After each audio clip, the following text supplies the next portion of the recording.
Affordable housing is one of the biggest struggles Californians deal with. Merced Mayor Mike Murphy taking his experience straight to Washington. Murphy met with the U.S. Secretary of Housing and Urban Development, Ben Carson, on ways to reduce government regulation. And Mayor Murphy joins me now. How are you, Mayor? Good to have you back. Yeah, great to be here. Thank you, Alexander. Right behind you is your favorite picture. This is the best seat. Yeah. This is the best seat there is because over my shoulder is UC Merced. Well, there you have right it. At home. I don't know if we planned that, but there you go. First and foremost, tell me more about your roundtable here with Mr. Carson and his staff, trying to find that common sense solution to affordable housing.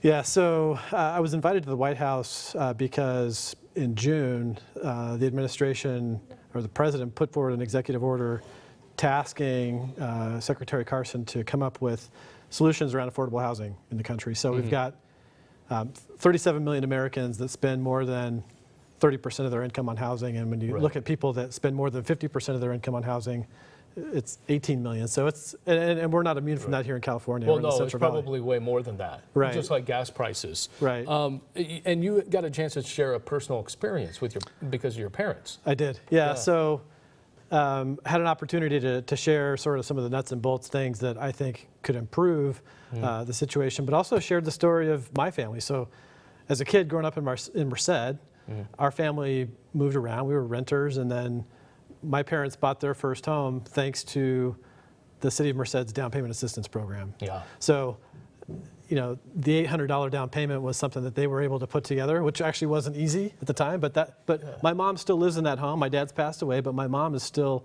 in that home, and housing creates a sense of place and stability. Why is it difficult? Is it what we're dealing with in California and all the housing issues, or is it more of what the Trump administration is doing or not doing to help put people in homes? And because, you know, renters, that's where it's going right now, apartments. Right. And you have to look at the supply side of things, I think.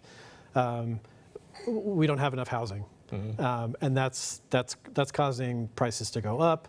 And there's reasons, you know, there's a number of reasons we don't have enough, you know, supply of housing, and those include things like, you know, when we go as government to build affordable housing, it's not the same price as when you go buy something in, say, Merced. You can buy a 5-bedroom home with a yard for, say, $250,000, or the government can build one apartment unit at a cost of $350,000. I get that, but something interesting is happening in Merced. Now, if you don't go to Merced often out there, you should. Maybe you should. Yeah. You guys are expanding. You have new housing, shops, eateries, nightlife. Yeah. Okay, what's the secret here? If you haven't been to Merced in a while, you need to come visit.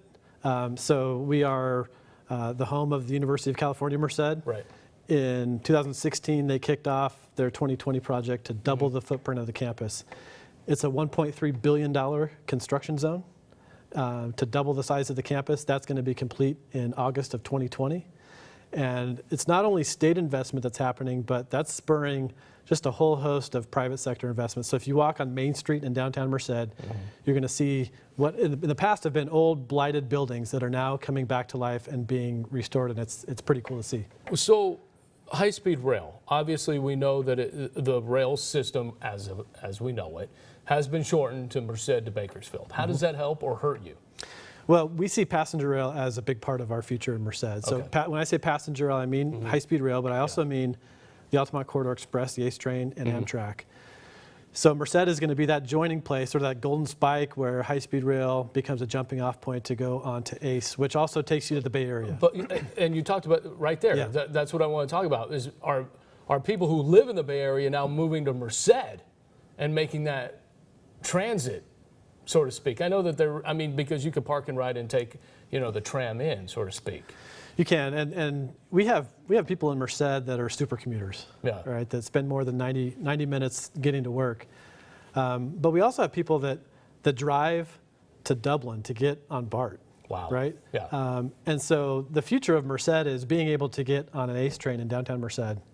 That will initially connect into BART. But that could raise your housing prices. It could, and so we are working feverishly to increase our housing supply. Yeah. We have 21 subdivisions under construction in Merced right now. Wow. Let me finish with this. You were seriously contemplating a run for Congress for District 16. Why did you decide against it? Because You know, we even thought on this show you were about ready to sign those papers, and we announced that. But you decided against it, and I think you were going to run independent instead of a party related. That's who I am. Yeah. So I was seriously considering running for Congress in the California 16th district, which includes Merced. Right. Ultimately, there wasn't one particular factor. There's lots of reasons to do it and lots not to, but really some of the things that we touched on, I've got 1 year left as mayor in Merced. And there's a whole bunch of things that I want to get across the finish line. And essentially, you know, a congressional campaign is a lot of work, and I'm up for that. But that would be my last year as mayor, is running for something else. All right. And so we're gonna hit the ground running hard and continue going. 2022. I don't know. You want to announce it right now? Yeah, or maybe never. I don't know. All But it's something that they'll be thinking about. Mayor, we appreciate your time. Appreciate it. Thank you, Thank you so much.